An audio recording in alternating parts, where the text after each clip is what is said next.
First name is Marilyn. I'm 60 years old, and I am a OPM. What brings you to the CAP meeting today, and how long have you been coming?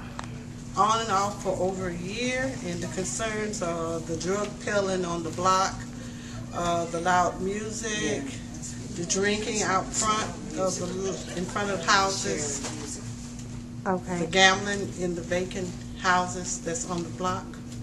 Okay. Are you satisfied with what the alderman has been doing? No, I'm not. Okay. Why? What do you feel like? Nothing. I feel that a lot more could be done. As long as I've been coming, last month when I came was the first time after coming so many times that I saw some improvement with the police being more active in the block. Okay. What do you want to see change in the community? I would love to see the drug peddling out of the block, number one, because for years, where I've been there for 38 years, and just in the last year and a half, the neighborhood has began to change, and it's mostly young people that have come into the block that didn't grow up in the block, and the elderly grandchildren coming back, and they're doing the drugs on the block, and the elderly just don't have the ability or afraid to ask the grandchildren to not to do it and just let them just do anything. Just have it on the whole block. Tony Folks, 46, alderman of the 15th Ward. Okay. How long have you been the alderman in the neighborhood, and what issues have you heard from the people in the community? I've been alderman, it'll be 3 years on May 21st when I took my oath.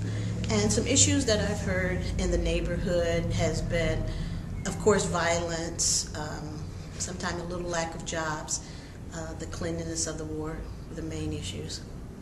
Okay. Do you feel like the community has declined or progressed over the years that you've been alderman? Well, I think, as looking and driving the ward, I'm very active in my ward, and I see change in a positive way. And the reason I say that, I've been a resident here for 38 and a half years. I live on the same block that I learned to ride a two-wheeler on. I now own that house, well, the building that I grew up in. So as a little girl, I remembered how beautiful this neighborhood was, and I watched it go into the negative way. So my goal is to get it back the way it was, and definitely it's much better than it was when I started. Okay. What new projects are going on in the community to now improve it? Improve it? Well, because of the economic decline, you know, we're looking to get a culverts in, but of course, you know, money is an issue right now. The city is working great with the foreclosed houses, the abandoned buildings. We're doing really positive things, making sure they're boarded up, they're closed in case somebody breaks in. You know, the police in the city is very, you know, quickly, you know, in a matter of a day or two, those buildings are back closed. We also have a clean and green program, and that's something that I started with the kids, where they could get community service hours. So instead of worrying about, you know, if we get money for street sweepers, I mean, and my idea is to clean up. Everyone cleans up in front of their home, their own little corner of the world. If everyone does that, you have a clean community, and just driving the ward, you know, it's cleaner than it's been in years. So I'm very happy with that. What's going on, like, as far as the arrests being made, like with the drug dealers and stuff? Okay. How is the policing in the community? Oh, the policing is great. They're in 7th District, you know, absolutely phenomenal.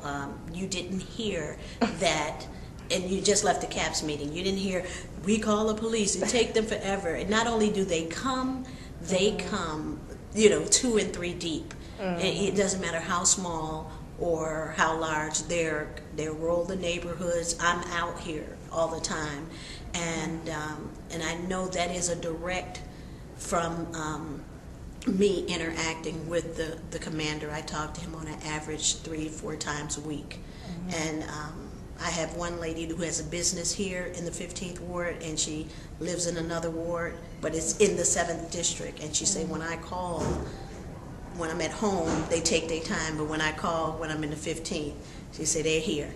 So we work really hard, and it's a small group right now that you saw downstairs, and that's an improvement right there. When I got here at 6:30, nobody was here. But if there's a problem, that room would have been filled. So that's showing you that, and that this is one of the biggest CAPS meeting we've had. We have in the ward. So it's when I first came, that room was filled.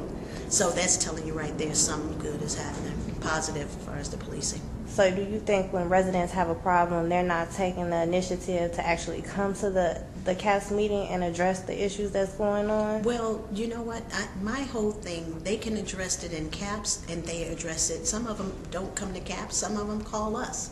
So we don't use a cookie cutter approach in the 15th. We do whatever we have to do, to get the job done. Some people don't want to come to CAPS. They feel it might be a mole in the room, So if we have to meet them at McDonald's, we meet them at McDonald's. If they want to come to my office, they come to my office. I've had the CAPS meeting here, and then 9 senior women came, and we had a separate meeting with the commander at my office. So whatever we have to do. So that means they had 2 meetings in 1 month, How is it? Are you and the other 6 other aldermen? I'm not sure. Are you all joining together trying to stop the crime in the Englewood area as a whole? Are you all in connections together with that? Well, they have the opportunity. I mean, I won't say like the anti-violence initiative I spoke of. That's the 7th district. Okay. They're all invited to come. Okay. So. And then different people have different issues, so okay. So that's the thing. And I mean, when I first got in office, and the CAPS on I am in 7th and 8th district, so I said, oh, they don't do like in 8th district, but 8th district is totally different. My ward over in the 8th district, I have Latinos, I have blacks, Muslims, Polish, Lithuanians, so it's different, and you can't police the same way.